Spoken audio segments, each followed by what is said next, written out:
பாரதிய ஜனதா கட்சியில தலைவராக அண்மையில் பொறுப்பேற்றுக் கொண்ட அமித்ஷா தன்னுடைய அகில இந்திய குழுவை உருவாக்கி நேற்று அறிவிச்சிருக்கிறாரு. அந்த செய்தியை இன்றைய நாளிதழ்கள் எப்படி போட்டிருக்கு அப்படின்றத முதல்ல பார்க்கலாம். அதன் பிறகு நம்ம உரையாடலை தொடரலாம்.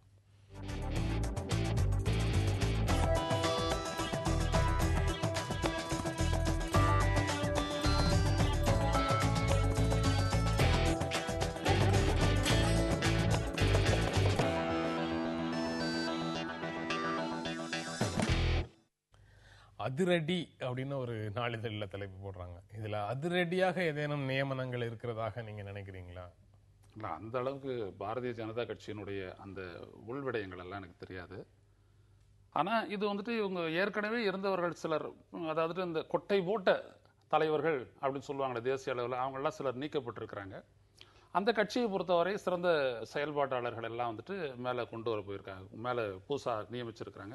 உதாரணத்துக்கு தமிழ்நாட்டினுடைய தலைவராக வருவார்ன்றது எதிர்பார்க்கப்பட்ட திரு ஹெச் ராஜா அவர்கள் தேசிய செயலராக ஆகியுள்ளார். அது ஒரு முக்கியமான விடயமாக தமிழ்நாட்டினுடைய நலன், தமிழ் இனத்தினுடைய நலன் என்கின்ற இடத்திலிருந்து நான் பார்க்கின்றேன். அவர்களுடைய பணி சிறப்பாக இருக்கும். தமிழிசை சவுந்தரராஜனும் அதே மாதிரி அவங்க பேட்டியில் சொல்லியிருக்காங்க, நான் தமிழ் இனத்தினுடைய தமிழ்நாட்டினுடைய உரிமைக்காக நான் போராடுவேன்னு சொல்லியிருக்காங்க. இது ரெண்டும் வரவேற்கத்தக்கது.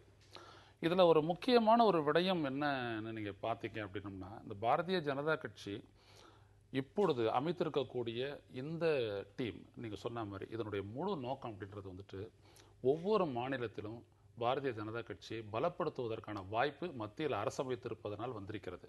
இதை பயன்படுத்தி கொண்டு ஆங்காங்கு பாரதிய ஜனதா கட்சி பலப்படுத்த வேண்டும் என்பதற்காக தான் ஒரு நேரத்துல ஒரு குறுக்கீட்டுக்கு ஒரு மாநிலத்துல ஒரு கட்சியை பலப்படுத்துறதுன்னா அந்த கட்சி வந்து மத்தியில் அதிகாரத்துல இருக்கணும் அப்படிங்கிற கண்டிஷன் இருக்கா? இல்ல, அது ஒரு ஃபேவரபிள் சூழலை ஏற்படுத்துது. இல்ல, ஃபேவரபிள் சூழல் அப்படின்னா நீங்க புரிஞ்சுக்கங்களேன், புரியாத மாதிரி நீங்க எதுவும் கேள்வி கேட்டுடாதீங்க. அந்த மாதிரி ஒரு சூழல் இருக்கு. அப்போ ஒரு உற்சாகம் இருக்கு, நம்ம கட்சி ஆட்சியில் இருக்குது அப்படின்னு சொல்றதுனால உதாரணத்துக்கு நீங்க பாத்தீங்க அப்படின்னம்னா, இப்ப கமலாலயத்துக்கு வரக்கூடியவர்களுடைய எண்ணிக்கை அதிகமா இருக்குது. அந்தாண்ட இந்தாண்டையும் போலீஸை போட்டு வச்சிருக்காங்க, ஒரு மிரட்சியா இருக்குது.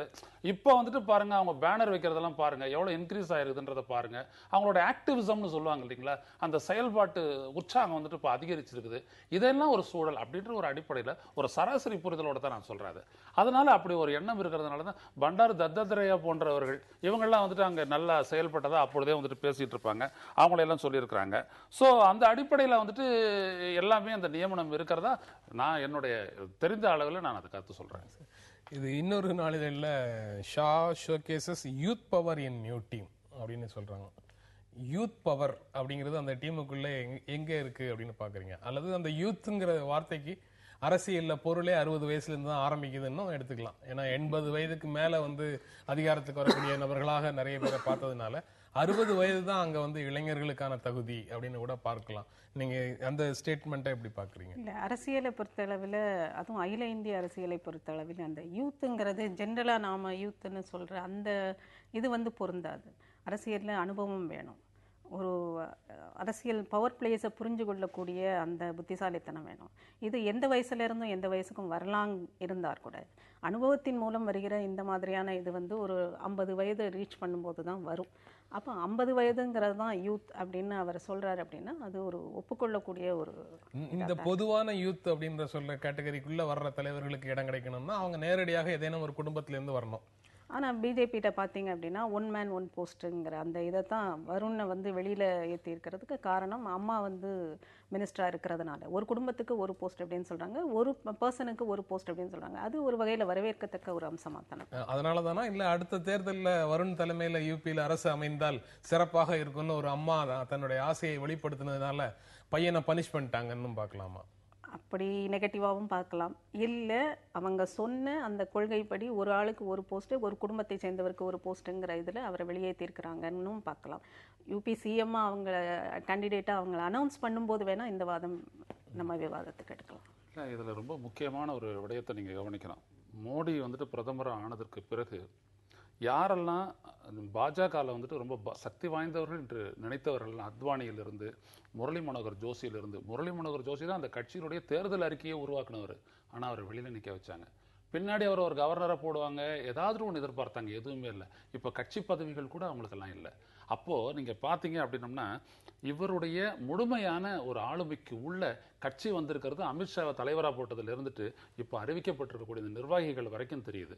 ஆக நீங்க பாத்தீங்க அப்படின்னம்னா ஏற்கனவே இருந்த அந்த அந்த கட்சியினுடைய போக்கு அப்படின்றது இப்ப எப்படி மாறும் அப்படின்றத நம்ம பொறுத்திருந்து பார்க்கணும். நபர்கள் மாறுவதன் காரணமாக கட்சியினுடைய கொள்கைகள்ல மாற்றம் என்ன வரும் அப்படின்னு நீங்க நினைக்கிறீங்க? கொள்கையில ஒருபோதும் மாற்றம் வராது. நம்ம நாட்டுல எல்லாரும் தான் கொள்கையை புடிச்சிட்டு அப்புறம் இருக்காங்க. அந்த நபர்கள் மாற்றம் வந்து ரொம்ப சிக்னிபிகண்டா ஒரு யதார்த்தத்தை புரிந்து கொண்டு நான் ஒரு உதாரணத்துக்கு சொல்கின்றேன்.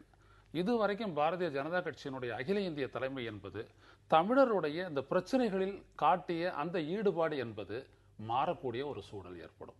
இதைத்தான் நான் சொல்கிறேன். ஒரு இடத்துல கட்சியை சுப்பிரமணிய சாமி மாதிரி ஆட்கள் உயர் மட்டத்துல இருக்கிறதுனால அப்படி ஒரு எதிர்பார்ப்பை நீங்க வெளிப்படுத்துறீங்களா? அருமையா இந்த இடத்துல ராஜா இங்க இருந்தாருன்னா அந்த கேள்விக்கு நல்லா பதில் சொல்லியிருப்பாரு. இது ஐயநாதன் கிட்ட போட்டு என்ன பண்ண முடியும் சொல்லுங்க.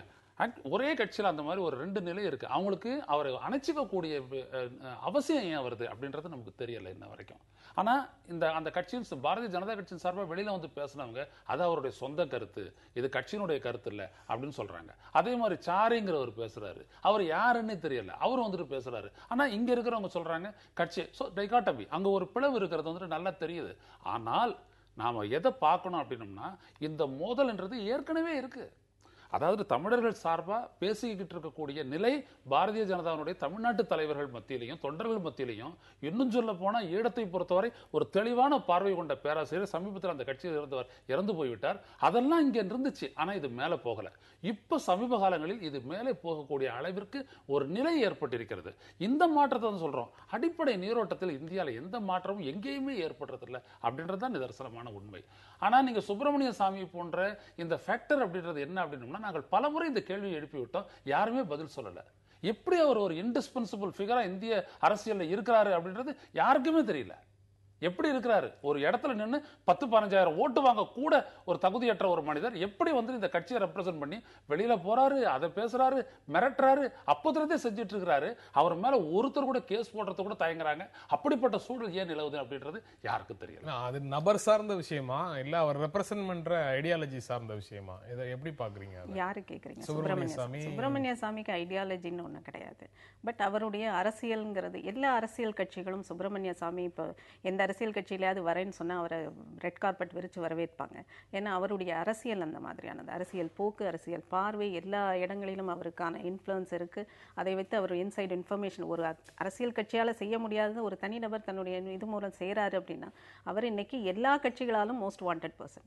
தான் கட்சிக்கு வராருன்னா கண்டிப்பாக அவரை உள்ள இழுத்துக்கிடுவாங்கிறது வந்து எந்த இடத்துல வேணாலும் எப்படி வேணாலும் பொருத்தி பார்க்கக்கூடிய அரசியல் கட்சிகளை பொறுத்த அளவில் சுப்பிரமணிய சாமி இப்ப எந்த கட்சியில வராருன்னு சொன்னாலும் அவரை வரவேற்கிற ஒரு நிலை தான் இருக்கு. ஏன்னா எந்த எதிர்கட்சியை அழிக்கணும்னு நினைக்கிறாங்களோ அந்த கட்சியை பத்தின அத்தனை இன்ஃபர்மேஷனும் இவரால் கொடுக்க முடியும், கேஸ் போட முடியும், இவரை ஒன்றும் அசைக்க முடியாதுங்கிற சிச்சுவேஷன் தான் இருக்கு. ஏன் என்னங்கிறது பின்னால உள்ள எல்லா கட்சிகளிலும் இந்த மாதிரி பர்சன்ஸ் இருக்கிறாங்க. ஆனா எல்லா கட்சியாலையும் வரவேற்கக்கூடிய ஒரு நபர் இன்னைக்கு இருக்கிறாரு அப்படின்னா சுப்பிரமணிய சாமி. இந்த பின்னணியில தேசிய அளவில் இந்த மாதிரி செல்வாக்கு செலுத்தக்கூடிய நபர்களுடைய பின்னணியில இந்த புதிய அணி மாநிலங்களில் நியமிச்சிருக்கிற தேசிய தலைவருக்கு உதவி செய்யக்கூடிய அளவில் உருவாக்கி இருக்கிற அணி தங்களுடைய முன்னால் இருக்கக்கூடிய மிகப்பெரிய கடமையாக எதை பார்க்கும் அப்படின்னு பார்த்தா அடுத்து வரக்கூடிய சட்டமன்ற தேர்தல்களையும் அடுத்த நாடாளுமன்ற தேர்தலையும் வெற்றிகரமாக நடத்துறது அப்படிங்கிறத தான் பார்க்கணும். அதை பற்றி நம்ம பேசலாம் ஒரு இடைவேளைக்கு பிறகு.